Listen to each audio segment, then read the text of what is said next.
Welcome, Father Vito. Today I'm with Father Vito Crincoli. Hope I said the last name right. Father Vito is here in Cheshire getting ready for a young men's retreat, and I wanted to take advantage to talk to you today, especially about your work with ECYD. So first of all, welcome. Thanks for being here. Thank you, Father. Thank you very much. So today we wanted to talk a little bit about your experience. You just got to Washington D.C. after being in Rome, studying. So you got another master's degree, which is always impressive. And we knew each other as well, working in the territory of Mexico. I know you did a lot of work with ECYD there, and I think it's really exciting that you're in D.C. now. And talking to you, I think one of the things we both share is a great love for apostolate with the boys of ECYD. So first off, I don't know, could you just kind of give us an example maybe of something you've done with the boys as an apostolate, and just maybe give us a little description? The boys as an apostolate, and just maybe give us a little description. Well, in my years in working with ECYD, I've done a number of things with them. Some things have just been your normal apostolate. Other things have been a little more crazier. Yeah, where the parents would begin to wonder, what are you doing with our kids? We did this thing called Totus Tools, but we did it, which is basically, giving out rosaries. Mm-hmm. But we did it in a style which made it a little bit more crazier, but it got people's attention. Really? And we ended up doing something a little bit better than what we actually wanted to do. And it was actually, when we did this, it was 1 week after there was actually a shootout in front of a supermarket. This is Really? 1 week after. And it turned out that one of the parents actually said, Father, if we're going to do this apostolate, why don't we do it in the place where it happened? It's safe, there's no problem. Sure. We had checked out. So we went to do it. And to give a long story short, we had the girls and the boys of ECYD. They scattered and they went to stop sign places where the cars were passing. They made big signs and they said, if you pray for peace, please beep the horn. Okay. So we had a lot of cars beeping horns. Yeah, I think I even heard about that. So and then it's actually, it probably makes an even deeper impact, the fact that they were able to relate it with something that had happened right there just so recently. Yeah, and the thing that was pretty cool with this, I wanted to mention, one of the boys and girls that were giving rosaries, one guy actually stopped. He took the rosary and he said, what are you guys doing here? Uh-huh. And they said, well, this and this happened here. We wanted to come and invite people to pray for peace in this area. And this same guy, one of the moms called me and said, Father, you better look at the Facebook because someone published something about. So I got a little nervous and I said, oh no, something happened. And it turned out that it was this man. He published a picture of him with the rosary he received. And he said, today I met a group of boys and girls who were giving out rosary in a place where just 1 week before there had been an incident. And thanks to these kids, I began to believe that there is still good out there. Sure. And, wow, that's really impressive. And I was just very moved. And I told the kids, you as ECYD, when we tell you you're changing the world, here's an example. So the kids, you as ECYD, when we tell you you're changing the world, here's an example. Sure. So I that's probably one of the examples I just wanted to give you an idea how the apostolate makes a change out there, how Christ changes the world through these guys, and how it even changes them. Right, and actually that's kind of like one of the points that I wanted to go a little deeper with you, because yesterday when we were talking, obviously when they're doing an apostolate, they're affecting the people that are around them. People are excited even to see young men and women doing some type of act of service, or here kind of promoting the faith. But how do you feel like that apostolic activity changes the actual participants? Because I think that's something that's really exciting. You know something? If people know the ECYD, the first E is encounter. Uh-huh. And encounter, sometimes I think we forget what that means. Sure. Because many of us who work in ECYD had talked about it, that how does it change the kids? Well, the kids hear a lot about the faith, but sometimes there's never enough time to have an encounter with the faith. Mm-hmm. So the apostolate is where I think much of what they learn comes to light in that encounter. Right. It's kind of something like, CCD is great. Right. But it's not the entirety of the faith. Like, you can't become a Christian just by reading a book. Exactly. And I think too, what I've noticed, very particular change that I actually caught my eye on in Mexico was, there was one particular ECYD kid who said that for him, before he met ECYD, he thought religion, the faith was just a bunch of rules, just nice rules that you live. Mm-hmm. And then all of a sudden, when he joined ECYD, he went on missions. He did an apostolate. He said, Father, you know, this is my faith. He goes, my faith, the apostolate gave him a whole different background where he says, you know, present me the apostolate first and afterwards tell me about the rules. Sure, yeah, because I think a lot of times, you know, and a lot of us can probably fall into this, that we think of faith, religion as a series of don'ts, but really when I look at Catholicism, when I look at Christianity, it's actually more of a series of do's. You know, things that you are supposed to love God of all things. You are supposed to love your neighbor as yourself. Exactly. And then there's a lot of ways of kind of building that out. That's really exciting. And then speaking like specifically about identity, you know, and like an ECYD identity, you know, here we're working with boys and girls probably between 10, 16 years of age, maybe all the way up to 18 here sometimes. But like, how do you understand identity, or what are we talking about when we talk about an ECYD identity? Well, first of all, I think ECYD identity, I would say you're a part of something. Mm-hmm. You know, I think the kids need to understand what that is, what the ECYD is. First of all, not just in my own city, but to give a kid the worldly perspective of the ECYD, which is like the whole world. And when the kids when they're able to make contact with people from other areas of the ECYD, just like, I belong to this, right? But then when identity, I think, is also formed in the apostolate. Mm-hmm.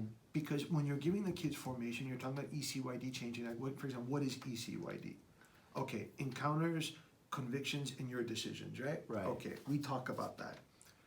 But then when you go to the apostolate, then that identity grows and says, this is what I am. Mm-hmm. This is what I am when I live it. Okay, I'm a friend of Christ. So unless I live that up, I won't understand it well enough unless I live it.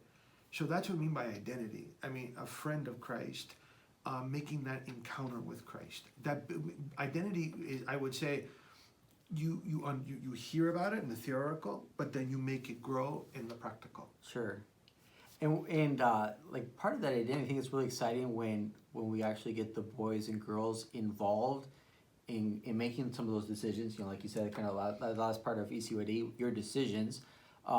How do you get them involved in like even planning out and developing the actual apostolic activity? Well, I gotta be honest with you, kids want to do things. Right. They want to be protagonists. Right. It's a good thing. Parents see it as a danger sometimes. I even saw it as a danger at one point, but it's like, well, you know, we got to get them involved. I would say what I've seen, I mean, from experience, what I've seen, the little experience I have, kids want to do something. Mm-hmm. They do want to do something. They want to make a mark. They want to be protagonists. They want to be active. They have a lot of ideas. That's one thing. That's something good to use, right? But then also at one point, I think it's, I'm sorry, that's right. The one thing is the protagonism. Another thing is they love being given responsibilities. They do. Mm-hmm. They do. I don't know. It's a philosophy that's really strange because when you give them a responsibility and they do it, they're like, wow. And the parents like, how do you get them to do that? Yeah. I just think that kids also want to show that they can do it. Sure. They can do it. They love doing it, and when they do it, and they're very creative, and you have to help them feel heard. Like they like the fact, these are an experience I've had. They like the fact that you listen to them, they take in their ideas. Yes, you have to put a little bit of boundary because you get some really intense kids, and they're ready to conquer the world. They're like, whoa, look at the back. All right, a little bit of guidance. A little bit of guidance. You know, a kid who wants to fly an airplane. He's like, this is really great. And then you end up like, oh no, we're going to die. You know, and you sort of want to let them talk, let them give ideas, let them feel a part of it. But also, I would say as a piece of advice, because you learn from your mistakes, make sure you always let them know that you're the one who gives the decision in the end. Mm-hmm. You know, and then let them win once in a while. You know, let them win, let them have their word. So that's, for me, has been a big help in the apostolate. That's how I would try to get them involved a lot. Yeah, I mean, that's really cool. That sounds like it can really help a lot because they're actually participating in the decisions. And I think that goes back to what you were talking about earlier about identity, because then they're actually choosing to do these things, and so they make it much more their own. What's kind of been your experience with parents? You know, do you feel, is there ever resistance? Is there, you know, sometimes parents are like, well, no, I don't want my kid doing that. You know, you might be nervous about about the atmosphere, or even just like seeing the validity of the different service projects? What's been your experience with the parents? Well, parents are nervous. Even parents are always going to be nervous, always. Because they love their kids. They love their kids. Right. And I think one of the things that helped me out a whole lot was when I would go to a place where I work, I try to get to know the families very well. Very, very important that they know you and know who you are. That's one thing. Another thing, I think you have to give a variety of apostolates. Sure. Because not everything fits for each kid or for each family. And there are some moms that are like, Father, I don't want my kids going to, Afghanistan. Okay. Nowadays. So if you want to go on missions to Afghanistan, Father Vito's your man. Exactly. We offer different missions. Afghanistan, we got here in DC, Right. Some like it, some don't. But I mean, it's a weird example. But I'm just saying, you want to give a variety because some parents might say, Father, I'd rather have my kids making sandwiches and giving them to the poor. Sure. Which is also valid. Which is valid, exactly. So I think a wide variety opens doors to parents and don't just feel like closed in. Another thing is big, and I hope those who are listening will listen to this, get the parents involved. Sure. I think this is something I learned from other legionaries, and I saw it benefit a lot within the Mexican apostolate. I remember one mom saying, Father, if ECYD feels like family, and she said this, because the parents help, they're a part of it, they see the kids enjoying it, they see the good it's doing. I've even seen parents cry, and it's like, then afterwards a parent's like, Father, we're on board, because it's helping them and it's helping us. So if you were to ask me again how important apostolate is, I think it builds community. And I go to that. That's how I would get the parents. And I think it's very important. Get them on board. I mean, you could almost look at ECYD as boys and girls who do apostolate. Oh, sure. I think it's definitely essential to the identity. What would you say to a young boy who, maybe you're inviting on an apostolate, but he feels kind of nervous, maybe he feels shy, or maybe he feels kind of lazy? Like, what would your response be? It varies. Sometimes with certain kids, you have to walk through it with them. Walk through it. I don't say in English. I walk with them through it. Accompany them. Accompany them on especially the door-to-door missions. We did one in DC, and it's very funny. It depends on the age too. The younger kids, they're running to the houses and like wait, one second. Whereas you get the older kids who are at their age are a little bit more embarrassed. Like, you accompany them, then you let them do it. And then once they get the confidence, it's like, oh, I want to do it again. Sure. And some kids, it's even a process. I mean, I saw this too, even when we went to visit cancer patients. Or, like in the beginning, some of the kids are a little bit more into it. But then some of the kids, girls and boys, it takes time. And then it's just accompanying them. It takes a bit. I would just say it depends a lot on the character of the kid. Sure. Okay, well, I mean, I think we're getting pretty close to the end here, but kind of like one last question. What do you see as the role of prayer within apostolate with ECYD? Ooh, okay. I think prayer and apostolate, I think we need to realize that prayer and apostolate go together in a very particular way. I usually would tell the kids that never go to Mass with your hands empty. Huh. Don't go. What do you mean by that? I mean that what you guys are going to see in the apostolate, that has to go to you in your prayer. And this might sound a bit childish, but this is how I used it with ECYD. They said, every host you see is a person you met today. Wow. I say, remember that today. Remember that person. And you know what? Even some kids would even say in missions in particular, Father, Mass is different for me in missions because I feel like I'm offering something up. And I've heard that. Sure. And it's, it's interesting. It's like, yeah. And I think sometimes, maybe just to add to that answer, that's why many of us say that our faith is an active faith. I'm not saying activism, but our faith and a healthy apostolic life in the church is very beautiful. That can give meaning to our prayer life. And also, prayer is also an apostolate. Right. I mean, let's say you don't have an active life, but you have a prayerful life. Praying is missioning. I mean, St. John Newman even said it. He said, when I pray, I'm a missionary because I'm uniting myself to people who are praying at this same hour. We would tell the kids this too sometimes. We'd say, look, at this very hour, all over the world, there are ECYD kids praying at the same moment.